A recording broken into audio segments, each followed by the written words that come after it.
It was a good showdown yesterday, got a lot of things right, but now you know what it means. It's time to dust ourselves off. Time to look forward to the week 6 main slate. It's the fantasy football gauntlet, where today I'm going to hand build the lineup. We're going to look at the projections and the ownership projections. We're then going to optimize some lineups on Fantasy Cruncher. We're going to simulate some more lineups on Stochastic, hit an Underdog Battle Royale, build a pickup slip. We'll talk about the prop markets. This is the gauntlet, baby. We got a little bit of everything as always here. Let me pull up the screen. I will drop a like before the show starts. That is how confident I know the show will be a smash. As always here, I appreciate our guy GoAZ Cards, but every show is a smash, right? Especially we're coming off a day where I literally called out 3 of the winning players, or the 3 of the players in the winning lineup yesterday as must plays. So feeling good today. Again, there's been a little bit of malaise for me as the season's gone on. A lot of life stuff catching up here, but we grind. It's all we do here on Splash Play. And let's talk about some of these matchups here that are going to be most important for the week. There's a guy in the thumbnail you could see right away. Josh Jacobs was blown away by looking at the ownership projections this morning on Stochastic, on Established the Run. Both of them projecting Josh Jacobs for about 25% ownership in a matchup against the Patriots where, sure, some bad blood, sure, some knowledge that Josh McDaniels has of what the Patriots like to do schematically. Maybe there's a chance for Josh Jacobs to get there. I do not know why he's a top projected play on the slate in terms of ownership. I don't get why that would be the case. We saw this exact same situation a couple weeks ago with Tony Pollard going against a Patriots team where Patriots were barely in that game. Tony Pollard got barely anything going. Josh Jacobs, to me, I think playing like a similar version of Tony Pollard, not as efficient as he was last year, still getting good red zone work, getting 4.2 intended red zone touches per game. That's great for Josh Jacobs, but I don't want to be there. So right away, I'm just going to say that if that's going to hold up, if Josh Jacobs is going to be 20 to 25% owned, I don't think I'll be there anywhere close to the field unless I'm really forced there by the Sims. But for a hand-built lineup like I'm going to do right now, I do not want Josh Jacobs in that team, and I just don't get the play at all. But one player that I do want on the team, or I guess one stack we're going to start it off with, I think is going to be Kirk Cousins. And I have some concerns here. You can see the price tag, $7,100 for Kirk Cousins, going against a 32 or 32nd ranked defense here, of course, on DraftKings. As always, when you see a green highlighted thing like this, where that's where the casual players will just jam in Kirk Cousins because they're going to go, he's in the best matchup on the field. Like, that's going to be how that goes. We, of course, know, don't look at the OPRK. That means nothing. That means absolutely nothing to you as a sharp player. But for people that are just putting in one lineup, just trying to have some fun after they go to church, I don't know, the people do church and fantasy football together, whatever the case may be, the people that are doing this casual kind of hand-built lineup approach, they're just going to plunk in Kirk Cousins. But I think it's hard to ignore him. The reasons why, the data reasons why that we would want to go to Kirk Cousins. Number one, there's no Justin Jefferson here. So there's going to be a pretty big opportunity vacuum. The 12 targets per game that Jefferson commands, the about 2-ish red zone targets per game that Jefferson commands, it's all got to go somewhere. And he's going up against the Bears team, is Kirk Cousins, that gives it the most explosive plays in the league in terms of pass plays allowed. So a lot of reasons to go to Cousins. That is why he's going to be the QB I go with. The question becomes, though, who do we play at receiver? Because there is a good amount of ownership projected for Jordan Addison, good amount projected for TJ Hockenson as well. Both guys around 10 to 15% ownership on Stochastic and ETR. I think there's another guy you can go to, well, actually 2. So KJ Osborne, also viable to go to, $4,400 salary, has run ahead of Jordan Addison a lot. Still think Addison's a good play. The guy that stands out to me, though, is going to be Brandon Powell. And I know this is going to be a really dodgy call here. This is not one I want to necessarily pin all of my hopes to this week. Brandon Powell, though, has been a world beater, both on the Rams, where he was historically in the preseason. Of course, Kevin O'Connell comes to that Rams pedigree. No surprise to see him come to the Vikings and immediately stepping into some sort of a role. He was up to 22 snaps last week, a large portion of which came after Justin Jefferson went out. So I think Brandon Powell is a very sneaky play. Not going to put him in here for this particular build, but for tournaments, I have to shout him out here because I think he is a guy that if Addison fails, I think you do see a guy like Brandon Powell get a lot more opportunities he's ever gotten in his career.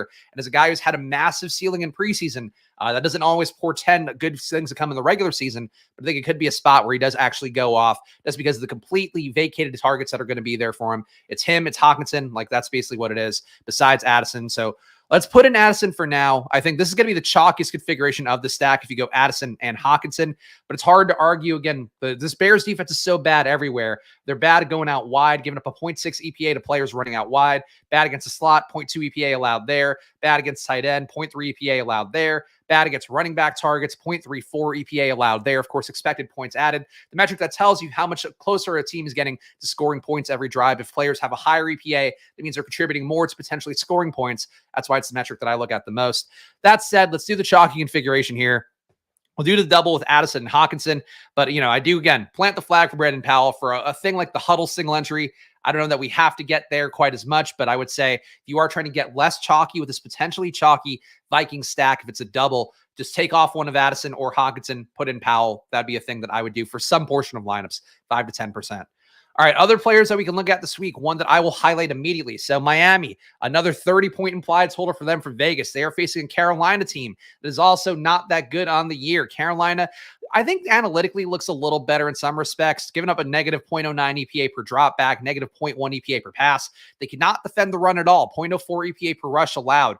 So that is something that right away, where is going to be a place that Miami wants to attack? It's going to be attacking through the ground. Even when they do attack aggressively downfield, it's all to set up some easier touches inside the red zone. So to me, a guy that's going to immediately step into a lot of that A-Chan role, is going to be Raheem Mostert. Another good matchup here. Again, another guy, 31st rank in OPRK. So Raheem Mostert might get more of that casual chalk from the hand builders on DraftKings. But still, Mostert, to me, I don't think Jeff Wilson comes in and takes that Achane role. Mostert was already playing the Achane role. He just lost some of that role to Achane because of how explosive Achane was. But Mostert's been great on the year, giving up or earning himself, rather, 0.12 EPA per rush, 0.4 EPA per pass, 17% avoided tackle rate is very good for a guy who's certainly a little bit long in the teeth like Raheem Mostert, but we also know he can break big plays. And once again, Carolina, another team in terms of explosive plays, one of the worst teams in terms of giving up explosive plays versus the run. I don't know how you would fade Raheem Mostert. I don't know why he's not the chalk. It should be him on this thumbnail instead of Josh Jacobs. Mostert is in a smash spot here. Obviously, there are ways this can go wrong. Tyreek can put up 4 touchdowns this game. Jalen Waddle can finally have the big day. Maybe Durham Smythe finally catches 1 or 2, both literal passes and maybe touchdowns. A lot of ways it can go bad for Mostert, but I think still just the usage there that's been there. He's already getting over 3 red zone touches per game with Achane in the mix. Now with Achane out, I think Mostert's a smash play here, so I would have a hard time fading him. Certainly we'll have, you're not going to have 100% Mostert. That wouldn't be the wise move for DFS, but if you have been season long, you're playing him. If you haven't been DFS, I think you should be playing him at least a quarter of the field, if not half. We'll see what the Sims say in a little bit, but to me, Raheem Mostert, one of the best plays on the slate. Attacking the Bears defense, the running back this week. Is this the week that Akers takes over? I would not have faith in that, no. I think the best case for you is a 50-50 split in that one. And even still, is Akers going to be good enough to take advantage of it? The Bears also, again, much worse versus the pass than the run. I get being contrarian there, but I don't think there's enough ownership right now projected for Cousins and the Vikings stack. So that would not be the way I would do it, but certainly, if the ownership goes up for the Vikings, attacking them with the running backs a little more logical there. All right, other players that we can go to here, another good spots. And I have to say right away, this slate to me did not stand out as one that I'm dying for. But I did notice one thing, again, just going through some of the advanced analytics. And explosive plays is one that I'm kind of dabbling in a little bit more, just because we've talked about some of the other things I've added again yesterday. Talked about motion plays and how important that is to creating upside. Travis Kelce had 100 yards at halftime. You know why? Because he was motioned in every single time against the Broncos defense that can't figure out if a guy's moving around, they don't know what to do. So that's something, again, we're just trying to add these little data points in that add some value. Indianapolis quietly giving up a lot of explosive plays in the pass game. We know that Jacksonville, also a team that's been trying to get it going. Calvin Ridley's price tag is down quite a bit. He's been pretty close to having an okay game, or I guess a good game, a better way to put that for Calvin Ridley at his 35 routes per game, 0.37 EPA per target. I think this could be an interesting spot for Calvin Ridley, and I haven't heard a lot of steam going his way. Ridley, to me, nice price tag for him. I think we are getting a little bit pricey here, so this is where Brandon Powell at 3K could really help out if you were to really take that big stand and go his way. Same thing for KJ Osborne. That would give us some savings, but we're going with the expensive part of a Viking stack. But I just think Ridley's a very strong play this week, so I will go to him as opposed to a guy like Jamar Chase, whose price tag is up. And of course, if T. Higgins is out there, Jamar Chase projected for also to have about 20 to 25% ownership on Stochastic and ETR. I don't think that Jamar Chase is a bad play at 8,300, but I do think if he's going to be as chalky as he was last week with the 1B or, the number 2 receiver and T. Higgins back in, a guy who they really need to get going to have a good year. Seattle's D is bad enough that you could talk me into playing some shares of Chase, but I do not want to be with the field, a quarter of the field being on Jamar Chase, especially at wide receiver. We do have some price point pivots. Cooper Kupp looks good. His price tags come up. Devontae Adams, a lever against Josh Jacobs. Puka Nacua, a lever against Kupp, even though an $8,000 price tag for Puka Nacua, pretty tough with Kupp back in the mix. There are ways to get around Chase, and I think for me, I'm going to just not have as much as a field of him just because coming off that big game, it's just not the same situation this week, even though the matchup is pretty good going against Seattle. Ahoy assholes indeed. Yes, if anything sums up the splash play experience, ahoy assholes it. But appreciate all you guys being here live or watching after the fact, of course. The grind continues on Splash Play 5 days a week, every day at 11 a.m. Always going live, doing something. Of course, Mondays and Thursdays on Showdowns. Tuesday, Best Ball Review. Wednesday, doing the Spags rankings, a new version, and that doesn't take 2.5 hours. So hang out here. You're always in good hands talking fantasy football, talking fantasy ball, and real ball here on Splash Play. All right, other running back. We have to get another one. I don't love the matchup for David Montgomery. Don't love the price tag coming up. Josh Jacobs, you could see how you could talk yourself into him. Alvin Kamara is one that I do want to highlight here just because he is a little bit risky. We did see some pretty decent success for Kendre Miller, but still Alvin Kamara on the year, 8.5 targets per game. Again, a really big drop off from his first week playing to the second week playing. But that said, the opportunity is pretty big for him. I think he's a better chalky play than Josh Jacobs. He's going against the Houston team that on the year giving up a lot of targets to running backs at a 0.25 EPA to the position, which is actually their weakest spot to defend in the pass game. I think Alvin Kamara is a strong play. I don't know how we're going to afford this lineup, but let's see if we can make it happen here. Should I just put in Brandon Powell? I've talked so much about Brandon Powell, and he would save me a lot of money here. Let's put the defense in first and see where that lands. Who would be a good defensive matchup to go against? I don't think the Rams are going to have a lot of issues against the Cardinals. I don't think the Bucs are going to be able to get much going against Goff. Maybe they can. Detroit's been good on the year. Goff has some obvious flaws that we all know. Under pressure, getting pressured on a third of his plays, negative 0.56 EPA. We do see Tampa Bay blitzing 39% of the time. Let's go Tampa Bay. I don't foresee anything being given up defensively by the Browns. Like, the Browns are a good defense going against Brock Purdy, not going to help them out. Panthers D against Miami. Maybe they could luck box into some bad Tua mistake, but for the most part, I do expect them to get crushed in terms of points allowed. So that's why I'm going to go to the Bucs here again, going against Goff. Low total for Detroit this week at 22.8 implied points, 19.8 for Tampa Bay in that game. Maybe there's some world where that game shoots out, but the Vegas totals for it are so bad that they can get away with playing a defense from this one. So what I thought about DJ Moore, back-to-back ceiling, Chase over Moore, Burrow over Fields. I agree with that. I guess the thing, though, is that for Fields, it's at least the same situation in terms of like his opportunity where he's getting used. He's not getting as many targets as we talked about. He's been great in terms of EPA, just shy of 1 expected points added per target. It's incredible for a guy 5 games into the year, but he's not getting enough usage anyway. So that's sort of the nickel and dime for him. For Chase, though, it's like, the situation is completely different when T. Higgins out there. Like, Chase is averaging 12 targets per game on the year, but Higgins being out there just means that you're not going to see the same force-fed opportunity that we saw last week. So I think Chase being materially different play would be the difference between him and Moore, whereas Moore is in the same situation, just, you know, against a little bit less bad of a defense. But I think Minnesota's still bad enough that I wouldn't have an issue targeting him. Hey, shout out our boy Bindles here. TGIF Spags. Yes, thank God it's Friday indeed. And of course, promotion for TGI Fridays, the official restaurant of Splash Play. Great French onion soup at TGI Fridays. Great mudslides as well. Everything else, your mileage may vary. All right, other wide receivers we can get to. I think I'm just going to fucking do it. I'm just going to put Brandon Powell here. We're going to go with a triple stack. It is a single entry here, so this would not be a great Millie Maker team. The Millie Maker, obviously, you do have to hit the absolute nuts. And something like the huddle here where it's single entry, 10K to first, I think you can get away a little bit more with trying to triple stack here because we really just need one of these guys.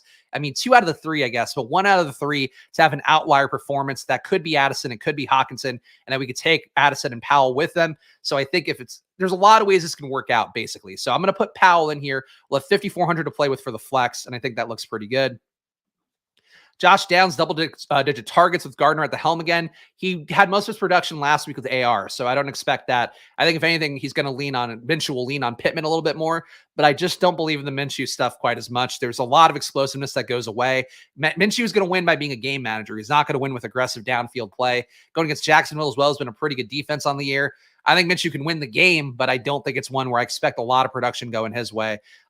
It's not the same situation. I know I'm obviously biased. I'm the one guy here with an Anthony Richardson jersey next to him every day on stream. But I do think with Minshew, it's just people are going to expect him to check down to Downs a lot. And in reality, he's going to kind of force feed some more contested targets to Pittman.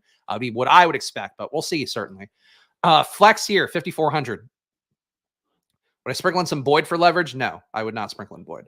If you have Higgins and Chase back out there, go into Boyd at this point. Like, he can certainly have an outlier day, but we really don't see that often. He didn't really benefit that much from having Higgins out last week, so having Higgins in, I don't know. Like, it certainly can happen, but I don't think it's great leverage. The leverage for Chase is going to be going to Higgins, but I get why people wouldn't want to play Higgins. He's been terrible, but I think if you really want to get direct leverage on Chase, it's going to Higgins. It's going to Mixon. A guy like Boyd, I think, just becomes kind of an after the thought kind of guy. All right, we got one more player we can cram in here at flex.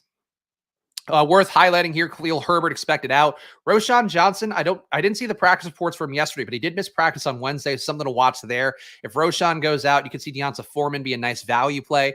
Foreman should be able to get some work against a Minnesota defense that is also not that good on the year. Let me look up these numbers. Let's see. Minnesota.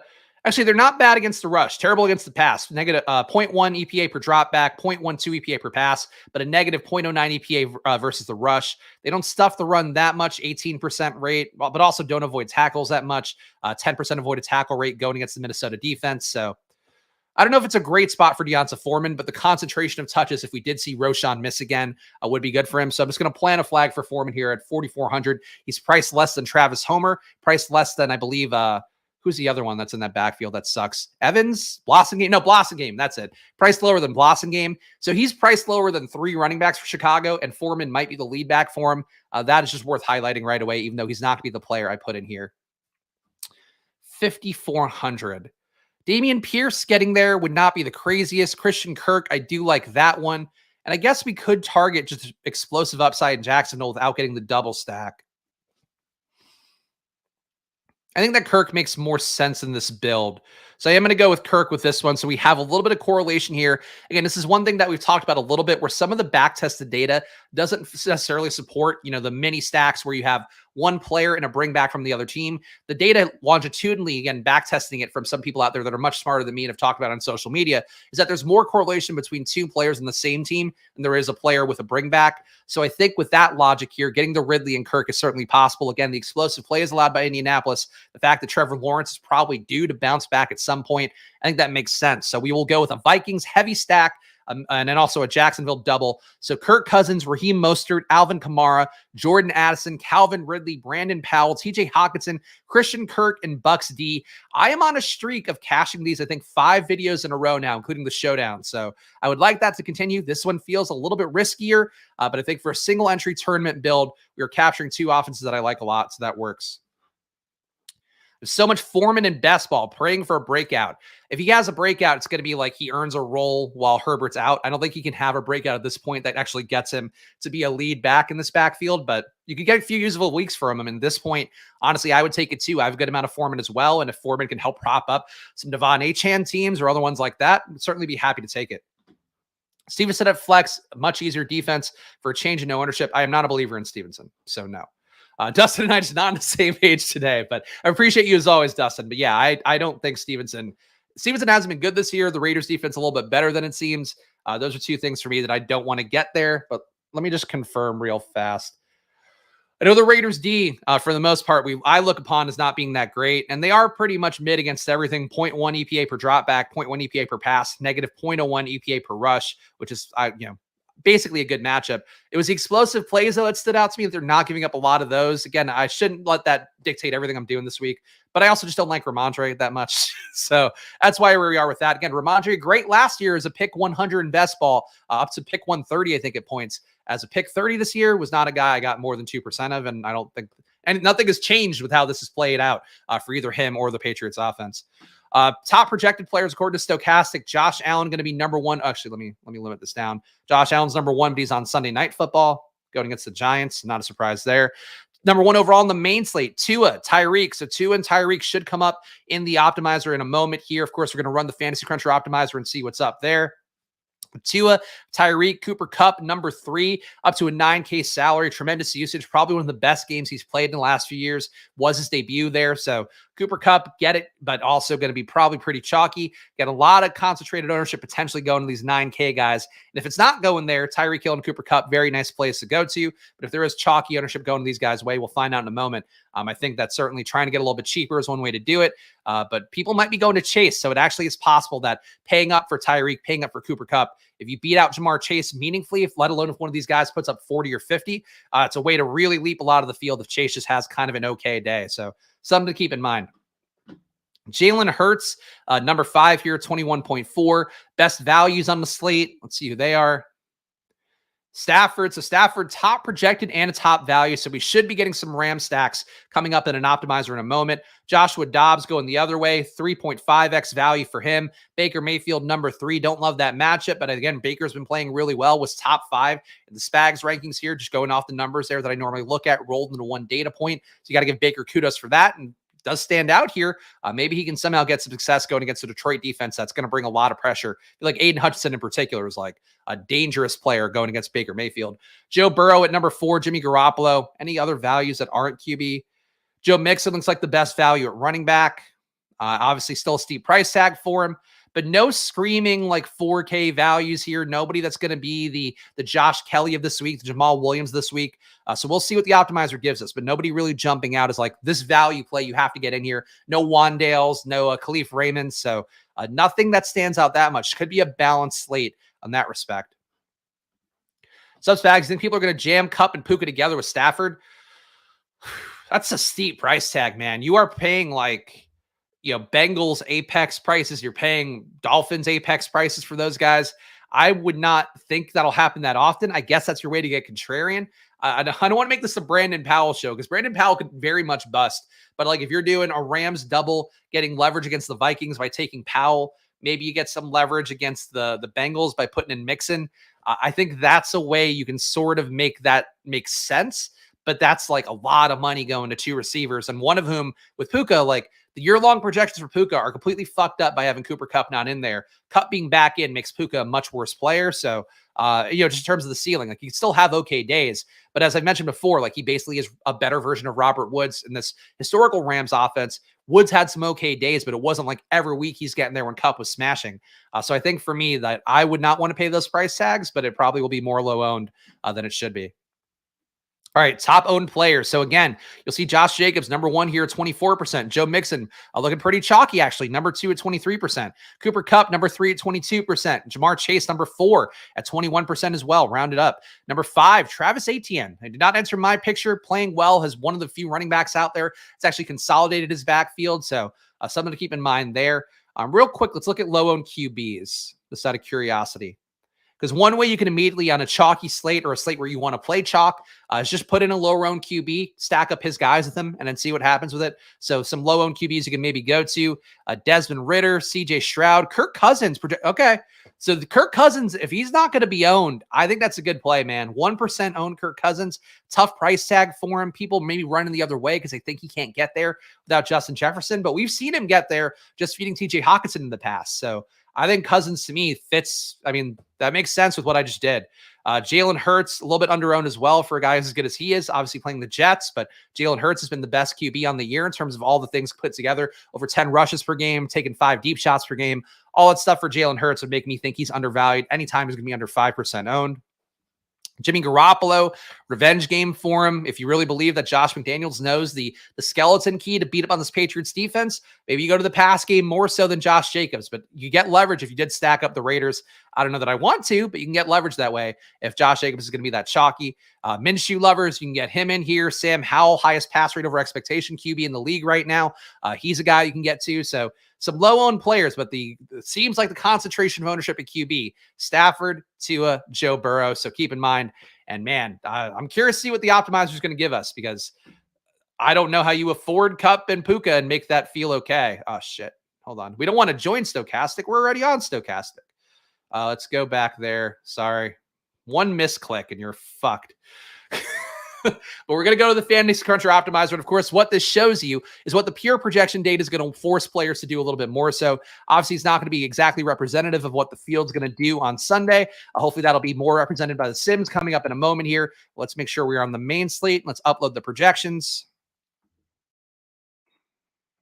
If you missed the Lowell show yesterday, of course, our pal Pete Overzet talking to Uticow, one of the top DFS players in the world. He's not using Sims at all. He's just using Fantasy Cruncher to build some lineups and in hand optimizing them. So either he was lying out of his ass or there is one of the best DFS players in the world doing a completely different process than a lot of the other top DFS players in the world. So, and hope for all the hand builders out there, I suppose. So in these projections, here we go. Brandon Powell enabled access to Fields, Chase, Moore, Kupp in the test lineup I built. I think Powell's the leverage, but we'll talk about it. I mean, I've talked about it enough. I think Powell's the leverage. I think Powell's fairly talented and has shown enough in Minnesota that I'm intrigued. But, again, that's like a 5% play. I don't want to put anybody going full, Wandale Robinson last week going to Brandon Powell. The projections don't support that, but the projections are supporting some weird shit this week, so it's okay. So top projected team here: Matthew Stafford, Josh Jacobs, Joe Mixon, Christian Kirk, Michael Thomas, Josh Downs. I wonder if Downs is going to be, Downs in 24% of these lineups. TJ Hawkinson, Kyren Williams, Vikings. Kyren Williams actually pretty interesting here because he's going to be direct leverage against that Stafford stack. It does seem like we are getting Stafford stacked up with Kyren the most. Is it all Stafford and Kyren? Yeah, so we're actually not getting in these optimal lineups. You're not getting Cooper Kupp. You're not getting Puka. You're just getting Stafford with Kyren. So that's interesting. Because the ownership would have told you that Stafford and Kupp would be the most duped duo, but they're not coming up pure projection-wise.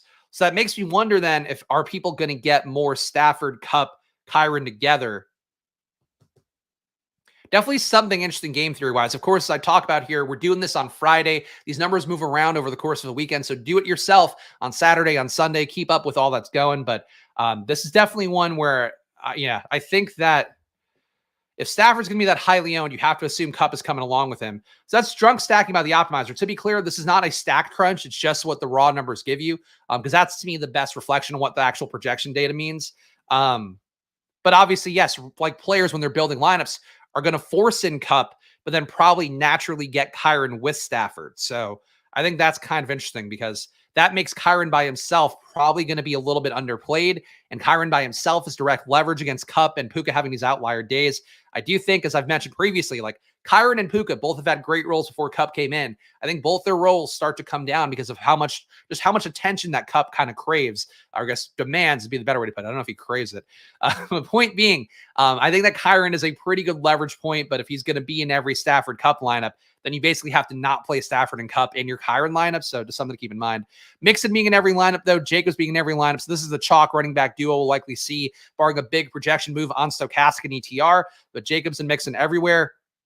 And then Hawkinson coming up in every lineup as well, or just about 92% of these 25 lineups are all TJ Hawkinson. So the leverage then would theoretically be a double stack with Addison and Osborne, or Addison and Powell, or Osborne and Powell if you really want to get a narrow outcome there. But Hawkinson coming up everywhere does make me think that he's a little bit less good in that Cousins stack unless you are double stacking it or triple stacking it like I did in the hand build. Let's look at the Sims, though, and see what they give us. And again, just real fast stack-wise, it's all two-man stacks coming up, so nothing too crazy there. No Jamar Chase, though, right? Which is kind of interesting. Chase at 56, never mind. So a good amount of Chase, but not in every lineup. So a little bit different than last week's Jamar Chase. All right, let's look at the Sims. Refresh again because I think I got logged out. All right. 10,000 Sims. We'll use the default stack exposure here. One thing to be mindful of the Sims, as I've talked about the last few weeks, it is going to press you a little bit more towards QBs +3, QBs +2. You don't necessarily have to go that way. I would actually advocate more for pushing more towards QBs +1 and QBs +2. QBs +3s do really well in single entry. So if you're playing the Spy, if you're playing one of those big single entry tournaments, you're playing the Huddle, QB +3 looks pretty good there just because of the fact that you are sort of cutting down what you have to get right in the parlay. But for a milli maker, for a play action, for a first down, for a mini max, you have to really get the nuts lineup. So that's why I would say push more towards QBs +1, max QBs +2, no matter what the Sims say. That's been one of my biggest lessons from the first 5 weeks of the season, because you will get fed a lot of those like really ultimate stacks, and those do have the most outlier fringe outcomes, but they don't get hit that often. So I think that's where you kind of have to be mindful. And for me, as I've mentioned, like I played with Saber Sim last week, which allows you to do more customization on the platform itself. This week for Stochastic, I'm going to export all the lineups and sort through them on Excel. So that's going to be the way that that goes for me. Stochastic, what they do for their Sims, if you're not familiar, if you've missed the last few streams or the last few weeks of streams, what they do is they do create this pool of lineups that's meant to represent what the field is going to be doing. It uses their ownership to do that. So you can't customize this at all. What you can do is boost the ownership or knock it down. So if you found Travis Etienne to be a little bit too low owned, you wanted to get more of them, you would then do that and regenerate lineups. Which I guess I didn't really have to do, but we'll do it here just to show how it goes in case you are hopping into the sim world for the first time. And while we wait for this to go, guys, I will quickly pander here, please subscribe down below. Please hit the like button. Please leave a comment. We're on the cusp of 2,800 subs. That is 3K. We're so close, guys. I feel like within the next month or so, we can hit the 3K mark if people are just subscribing. So please hit that like button. Help us out. Beat the algorithm there. And please subscribe if you're new around here. Of course, on Splash Play, do the best to give you guys the best takes that come by it earnestly. Come by it with the best data in the world. From Sports Info Solutions, and of course the projections as well from ETR, from Stochastic. Shout out to them for being a part of this process unwittingly. All right, we're rebuilding the lineups here. We'll see what we get. We'll take some questions at the end too. If you guys have if anybody out there is lurking for start sit questions, or you just want to ask about player configurations, we can talk about that too.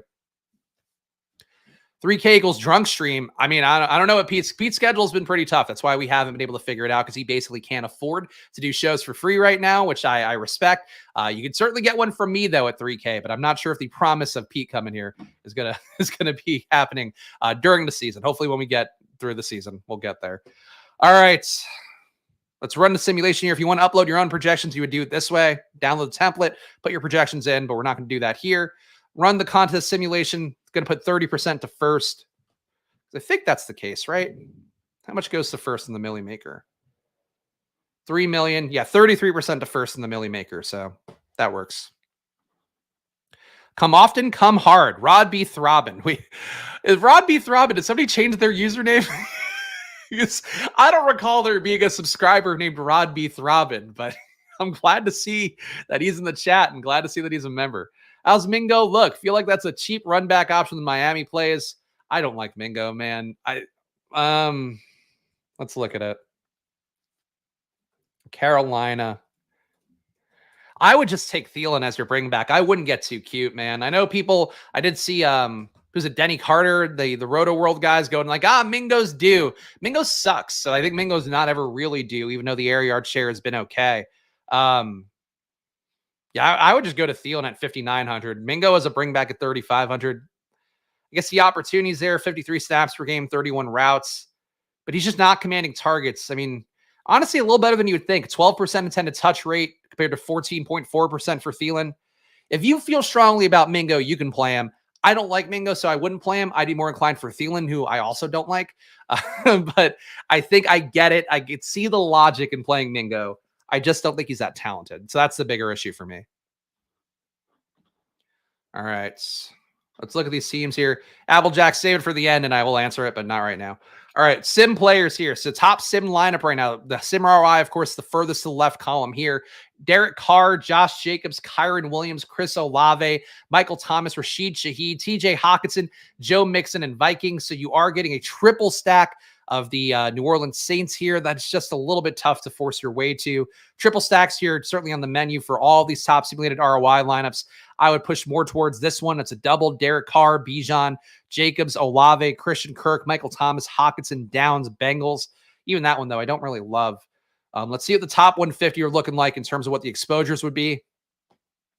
Top exposure would be Joe Mixon. Number 2 would be Josh Jacobs. So the sim is just fucking spitting in the face of this thumbnail right now. Sims want you to be on Jacobs, want you to be on Mixon. You can make a rule for max 1 would be a thing that I would consider right away, because as we saw with the projections are also heavily forcing you to Mixon and Josh Jacobs. So there's something to keep in mind there. They're going to get the volume. They're at okay salaries. I get it. But I would go to somebody else guaranteed volume. I would go to the guys that we looked at. I would go to Mostert. I would like to see Mostert being a top optimal play. But this is Mixon and Jacobs is firmly on the menu here. Also getting a lot of Hawkinson. So this is it. This is your build. 2 running backs, Mixon and Jacobs, 1 tight end, Hawkinson. I would expect a lot of the field to have that, unless the projections meaningfully move by Sunday. But for right now, for what the data is, you're going to see a lot of these 3 in lineups. So if you're going to get unique somewhere else, if you're going to play that Cousins triple or double, you can play it with these 3, and that's okay. If you're going to play the chalkiest guys, if you're going to play Jamar Chase, if you're going to play, I don't know, who else would it be? If you're going to play Stafford, you're going to play Kyron Williams at your flex. You're going to be really chalky if you play him with Mixon, Jacobs, and Hawkinson. So this is one thing that Utica again talked about on Lowell's yesterday, which I think crystallized for me. Like I've always kind of known it's the case, but just I think an important way to sum it up is that it's not about like a Devon Achane last week being a bad play. He's a bad play in certain kinds of lineups where you have a lot of chalk around it, but he's not a bad play if you have like a unique QB stack. You have some unique stuff going around there. Same thing for Jacobs, same thing for Mixon, same thing for Hockenson, where these guys are going to be projection darlings. Do they have the ceiling outcome? Do they have a 50-point ceiling in them? Probably in the past. This year, maybe less so. So I think you can move away from them in a chalkier build where you have a Jamar Chase, where you have these guys going to be higher owned. But if you're playing a contrarian build, you're probably more inclined to take on Mixon or Jacobs, maybe both with Hockenson too. Mixon, Jacobs, Thomas, Parker, and Ertz were all no fun. I would agree. This is a very no fun. It's honestly kind of a not fun slate. That's why to me, leaning in on Minnesota, Chicago, I think is the one game that's a shot to be fun, to have the splash plays, to have the shootout potential. A lot of the games this week though are a little more, like 45 total games, 46, 47 total games. So I could see why you're getting these guys more so. But yeah, this is not the most fun one. Top simulated ROIs. Or I guess the most negative ROIs, Christian McCaffrey coming in with a negative 43% ROI. Sims not pushing to him at all. So that is one that could be an interesting tournament play to go to Christian McCaffrey just because the Sims are saying he's such a bad play. That's the meta game of dealing with the Sims, obviously. But McCaffrey, if he's going to have any ownership, certainly would be a tougher play to go to. Stochastic projecting him for Christian. Oh, this is just QBs. That's why. Hold up. Okay, Christian McCaffrey. Projected for 8% ownership. So, interesting tournament play for CMC. Yes, a massive load on Spags, Big Lenny. As the Sims say, he's the worst play of the slate. Yes, I'm sure it's just me, Lenny. You're the only guy that likes Christian McCaffrey, and I'm the only guy that doesn't like him, as he has a negative 43% ROI here and doesn't show up at all. Yeah, good one, Lenny. Fucker. Let's go to the Battle Royale, though. We've seen... Actually, no. Before we go to the Battle Royale, quickly, let's look at a Kirk Cousins lineup and see how close I was to what a sim optimal kind of one would be. Kirk Cousins, Kyron Williams, Joe Mixon, Jordan Addison, Christian Kirk, Thomas Hockenson, Logan Thomas, Eagles. Logan Thomas at the flex, kind of interesting, because did talk about him being a guy that does grade out pretty well to me in the Spags rankings, just because of the fact that he is getting now that fractional amount of Travis Kelce usage. He can get hurt any game. That usage can go away, but so far, definitely getting that fractional Travis Kelce usage that you might expect from an Eric Bieniemy offense. But this team, though, you can kind of see what I was talking about earlier, because Kirk is not going to be that highly owned, because Addison's not going to be that highly owned. Basically, what it's doing is forcing in a lot of the other chalk plays. So you get Kyron, you get Mixon, you get Michael Thomas, you get TJ Hockenson. So there you go. So that's sort of how the Sims are going to treat that stuff as well. All right, Battle Royale time. The Battle Royale this week, let's switch the banner. Let's go over to an Underdog promotional one, because Underdog's still giving away $500 in new deposits. It says $100 there. If you're a new sign up on Underdog, they will match your deposit up to $500. So use that promo code SPLASH on Underdog. Best deal they've had. Going to be going on indefinitely, but might be ending anytime soon now. So take advantage of it. Play on Underdog. And of course, the Battle Royale is a very fun game. This week, again, $30K to first place, $300K in total prizes. Let's enter it now. This will be the second to last stage of our fantasy football gauntlet coming up here. And of course, you can play along with me. Well, this one will fill pretty fast, but there you go. Should I say it? London Pits week. London and Pits. Not a bad matchup. Washington's defense looks a lot worse than I would have thought. It feels like they've kind of gotten worse as the weeks have gone on. 0.08 EPA per dropback, 0.09 EPA per pass, 0.11 EPA per rush. So quietly a very good matchup for Bijan, who the Sims just gave us. So Bijan, kind of interesting to play here, but let's see what we get in this Battle Royale. Got Go AZ Cars in here. Got our guy Nez. Of course, Nez going to Miami to be the Fantasy Football World Championship amidst doing great work on the Badge Bros channel. So check him out here. There we go. Nez is in chat. Nez has got a nude egg for himself here. I'll match your nude egg. There we go. There's that egg butthole we all come to Splash Play for. And now back to the Underdog promo. No one flows as seamlessly between a nude egg flashing its butthole and an Underdog promo as this channel does. See what we're going to do here. I'm curious to see how Nez drafts. Last week we drafted with Nez's podcast partner, John Warner, aka Roto Run. So we saw what he did, and now we can see what Miami Nez does in this build. Of course, always trying to pick up some value, though might not find as much value in this room. We will see what everybody does. I'll pull up the board. Why not? Battle Royale is a lot of fun, by the way. Again, the ultimate shitter game is the Battle Royale. That's what inspired a lot of what we do at Probably.com. Just the idea of allowing you to get in fun, good action from a toilet, from your phone, from wherever. I mean, you don't only have to use your toilet or your phone on the toilet. You do have to use your toilet on the toilet, though. That's the way that goes. All right, what's Nez going to pick here? Nez doing all the permutations right now. Daniel Jones out, trending towards it, yes, but for the main slate, that's not what we're talking about. But yeah, it looks like it might be Tyrod Taylor, but we'll see what the practice report is today. Neck injury, though, probably don't want to rush back your high contract guy. Oh, man, DJ Moore, okay. I do think Bijan, though, very strong play like we just talked about. Let's go Bijan first. Let's see what we get back. I would be happy to get Bijan and Hockenson out of this grouping here. Hockenson, again, going to be chalky on DraftKings. On Underdog, though, you can get away with that as long as we scroll down at some point, get a little bit unique somewhere. But I think Bijan, with what we just saw from Washington, I did not know Washington was that bad. Washington started the year looking okay, but this is a lot of bad numbers for them that kind of surprised me. And they also are really struggling against motion too, which is not something that Atlanta does that well, but they do run 40 motion plays a game. So again, if we're going to highlight the stuff that's been working here on the channel, I think that going to Atlanta stacks, Go AZ Cards might not be the craziest man in the world here for that opportunity. All right, airtime. What are you going to do? Is he just going to time out and take Hockenson? No. Okay, going to do more in Fields. I do love Mostert, but Hockenson, elite tight end, the only tight end that's coming up in projections. Hard for me to ignore that. I do wonder if I'm being a little bit of a chalk donkey with that one, which I always worry about in battle royales. I feel like battle royales for me, like I'm okay at cashing battle royales. I've not finished top 5. I think the closest I've done is top 30 in a battle royale. So I definitely, it's a struggle. I think that I know the Badge Bros conquer it pretty well and talk about it a lot. It's hard to figure out these unique builds that make you still feel good about the players.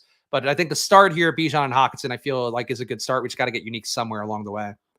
Our boy Tyler in the chat. Howdy, Squirt Squad and Chat Rats. Yes, everybody hanging out here. Appreciate all you guys being here. Of course, the vets like Tyler, the newer names out there, just looking for somebody to answer their fantasy football start-sit questions. Appreciate all you guys being here, of course, on Splash Play, where we welcome everybody. Sometimes we berate people, but we do welcome everybody, at least initially. All right. Go AZ Cards. What are you going to do? Tyreek, Hurts, Kamara.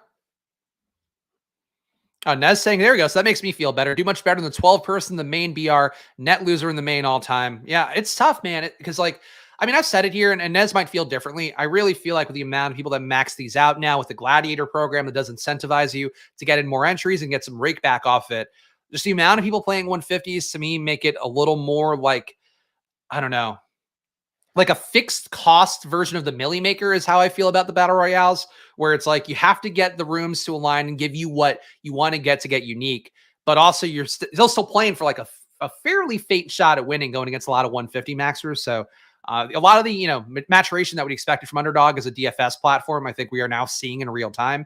And that to me, like, it's still fun to put in one entry, put in, 5 entries in a Battle Royale, but I wouldn't necessarily expect it to come back would be the best way to put that. All right. I think let's just do it. Let's build the Minnesota stack out. This is going to be my play of the week, I guess. I wouldn't say this is a gold star lock, but I think a Minnesota double stack where there's so much opportunity vacated by Justin Jefferson. If it were any other matchup besides Chicago, I might go, well, that offense is going to get a lot less efficient, and there's already been some flaws that we've seen. But because we're going against Chicago, which they in Denver, 2 of the worst defenses in the league, I really think that going to the Minnesota doubles here, I think has some appeal. So we're going to try to thread the needle on that one. Tyler also generally performs better in 12-person groups, famously. So maybe a little bit more of an edge there, trying to stack some late guys, forcing you to get fully unique. That's some stuff that could come into play a little bit more, but I get it. All right. Have to get Kirk at some point. Kirk Cousins, of course. A.J. Brown falling a little bit. A.J. Brown against the Jets D, kind of contrarian.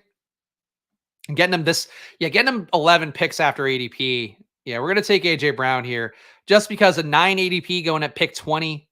I reached for Addison, so I'm not sure that actually helps the team that much, but it's hard for me to ignore A.J. Brown as like a true alpha receiver going there at pick 20. These BRs, man, woof to my ass. Woof to my ass. It's an expression I've not heard said, but glad to be able to read it here. Nez going with Cooper Kupp, Travis Etienne, Devontae Adams, Kyron Williams. So he's probably building out a Rams double, or at least, maybe double with QB, maybe double without QB, probably double with QB.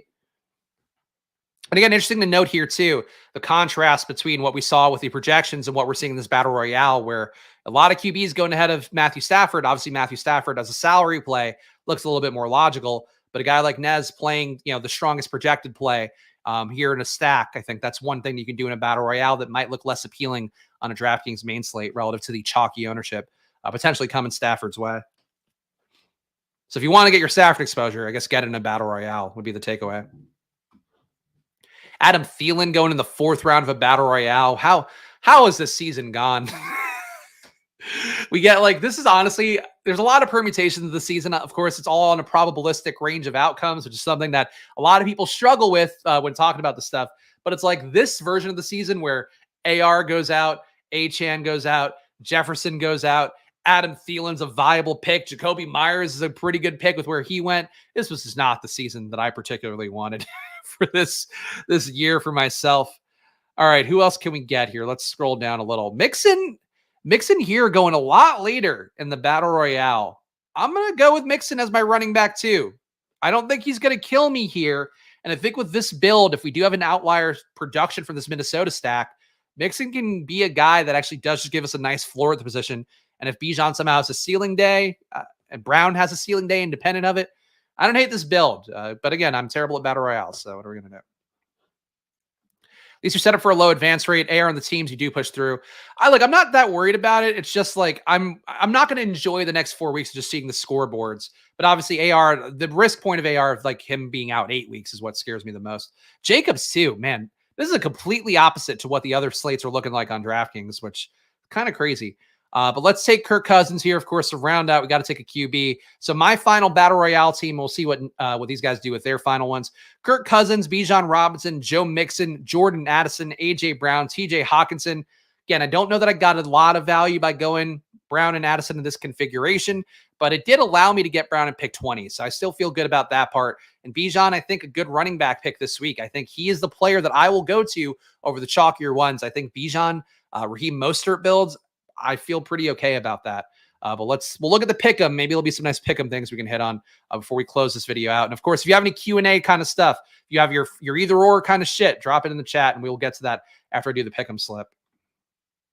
All right, so Nez completes his team out with Matthew Stafford. Does go with the double Jacksonville here. So you could see him correlating same team, not doing bringbacks as far as I could tell. So there's Nez playing the right way, as only the Badge Bros can. Shout out to those guys. Go Easy Cards, make your pick. I don't want to close out on you because you are a regular here. Go Easy Cards building out a Philly stack. Maybe he wanted AJ Brown at a discount. I apologize if he did. But he's got Hurts, Swift, Goddard. Tough correlation there. I think you're just looking for Philly to put up 50 points. Probably what Go Easy Cards is looking for. We can't see his final pick anyway. All right, well, fuck it. Let's build the pick'em slip. Who do we believe in the most this week? Let's see. Addison. What's an Addison prop? Addison can get this in one play. I think I'm taking, let me look at the market lines here. I'm checking probably at the same time to see what the market probabilities are. Of course, at probably.com, what we do is track all the top probabilities across the world for the top performing sports books. So basically what that does is help us come up with a true number here to find what the guy should be valued at. So for this one, Addison, over 54.5. Okay, this is a great, smash this one, Underdog. 54.5 market line, and then that's at a 50% probability, and you're getting 3 less yards here for Addison. That's a good pick'em start, I think. So let's go with Addison there. Let's see if we can correlate it with Kirk. What are Kirk's props? Kirk over 247.5. All right, so this one is higher on 248. So that's not giving us a lot of value there. Any other Kirk here? 246.5 is a 50% probability. Okay, so we have some different lines here for his passing props. 1.5 passing TDs. Explosive plays given up by Chicago. I don't believe in the run game. I'm taking the higher on Cousins over 1.5 TDs. Oh, you can't wait. Hold on. I thought if I put in a third guy, I can. I can't play pick'ems legally in Pennsylvania, as you guys have known. All right, there we go. That's okay. I don't know why it gives you that warning. Like, give me the warning at the end then, if we're not going to do that. All right. I don't care about Gus Edwards. Let's go. And Go AZ took Marquise Brown for his last pick. So if any completionists out there, now we know what Go AZ Cards did. Because, of course, I guess Go AZ Cards indeed. Mostert, Love Mostert. Oh, come on. Is it trying to make me enter my username? All right. Mostert, 68.5 is the market line. Find out what this one is going to be. Mostert. Mostert under 73.5. They have higher, lower at 68.5. So if the market line's 73.5, I would still go higher on 68.5 for Mostert. So I think that's pretty good. Colorado only fantasy pick'em, and no one does a fantasy pick'em show. That's tough. I mean, look, I like the fantasy pick'ems, even though DraftKings doesn't. I wish I could play them. I would absolutely play them more because it's honestly, you get different lines on Underdog than you do for some of the sports books for parlays. So I think it's a fun product, but they're waging a battle there that they have to fucking dig out of pretty bad. Just take over 0.5 TDs. I mean, I do believe in that. That is an easier one to hit. All right, fair enough. Fair enough by D. Owens. I appreciate the wisdom of the tribe. We will go Raheem Mostert. And I also have to give a shout out to our guy, DX Filer, who last week played, I think, the same pick'em that I had plus a different player and then won his. So I feel good about my pick'em game. I just have no way to backtest it because of not having pick'em access. All right. Bijan. We do like Bijan here. Again, quietly a very good matchup. What is Bijan's market props is what I'm looking at on my other tab right now. Atlanta. Bijan, the touchdown equity, a little bit tougher to find sometimes, so I'm not going to force in a touchdown prop here. Bijan's market line under 69.5 is a 55% probability. This one's 68.5. Do I really want to take a lower? I don't like taking lowers here on Splash Play. I feel like it goes against the ethos of the show. Yeah. I'll take his touchdown prop too. Bijan anytime TD. Like, it's a little bit tougher because the Algier nature of it. We did see Bijan get a one-handed touchdown catch in an awful game that he played last week. So there's some outs for Bijan here. And Washington, again, surprised me how bad they were. That was something that was not on my radar because I do believe in them being pretty good. The reception number. Okay. I like the touchdown a little bit more, but reception for Bijan, never a bad thing to go to. Who else are my real conviction plays this week? We've got Vikings. We got Miami. Got Atlanta. Jacksonville. I don't mind taking a Jacksonville one. I think Christian Kirk over I wouldn't mind. Hey, Jones, I think not likely to play or trending towards not playing. Guess the projections do have him in. Zay Jones being in does hurt the Kirk outlay a little bit. But I think let's look at a Kirk line real fast. Puka over 5.5, huh? All right. You just look at this Kirk line real fast and see where this is valued at. Kirk over 60.5 is a 51% probability. So for Underdog, if you're doing a 5 pick'em, and it's something we talked about last week, where I think it was Ben in the chat who'd asked about the math behind Underdog pick'ems. In a 5-play pick'em, you're basically looking for a 54% win rate for each of your individual legs. So it's a little bit higher than that, but 54%, 55%. So if you get that, and if you could see, like with probably, you could see the market probability to determine it. So whenever you find a bet that has a 55% probability and it also has the line on Underdog matching up that way, those are the ones you put in a pick'em ideally. And you could calculate that different ways. You don't have to use probably, but that's one of the things that we can do here, which we're going to have as a full product at some point to make them a little bit easier. Mike Evans still hurt. Mike Evans, hamstring. He hadn't practiced, I think, as of yesterday. So I would say he's trending towards not playing, but obviously we'll see over the weekend. All right, Puka. Let's look at Puka's thing. I don't love this Kirk line. I'm not going to go there. Puka, where are your market lines?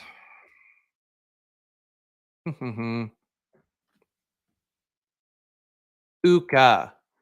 Puka over 5.5. It's a 50% probability, so we could take the higher here. Lose a little bit less on probability, but at least we're getting the market line.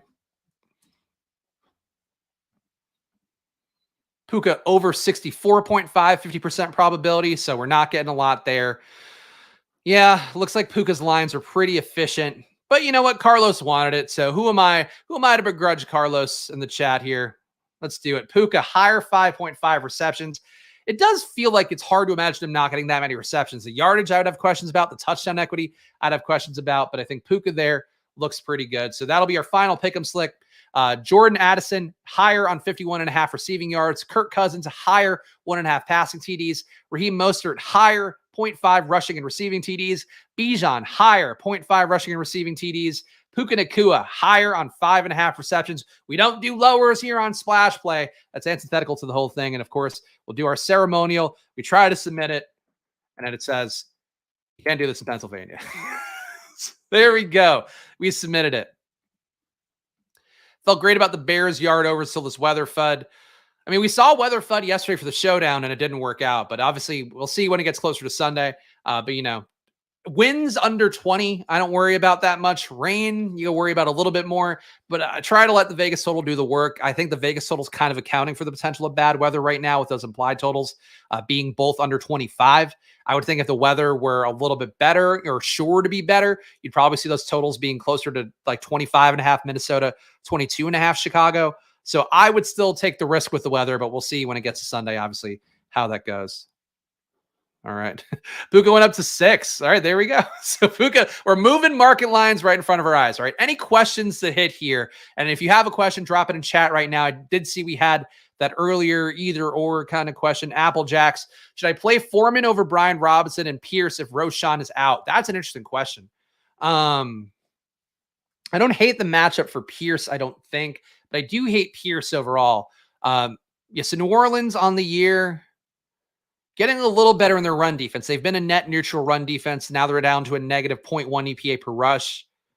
Yeah, I guess I would play Deonta Foreman. Washington, I don't love the matchup for Washington either in the run game either.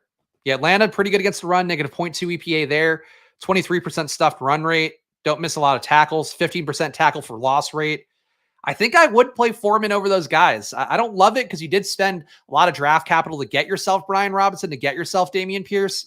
But I think in this spot, if Roschon is out, like Foreman's going to get some work. If the weather is gross as well, Foreman's going to get even more work just because of the fact they're not going to let Justin Fields throw into choppy weather and risk this kind of advancement they've made in his game the last 2 weeks. So I think that Roschon's actually a pretty good play. Spags is way more into uppers versus downers. I think I only exclusively take downers for things. I'm an alcohol man and a weed man.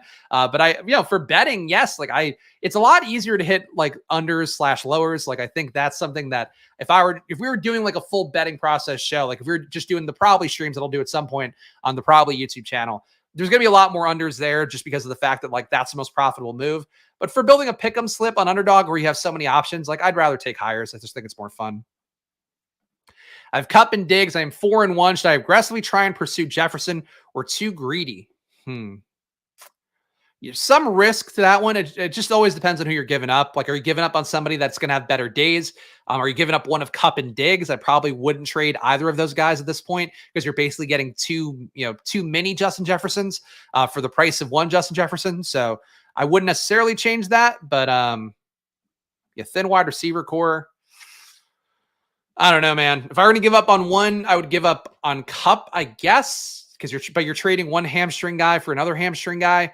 I would probably just stand pat. Like I don't think going for Jefferson doesn't mean you're going for the kill necessarily.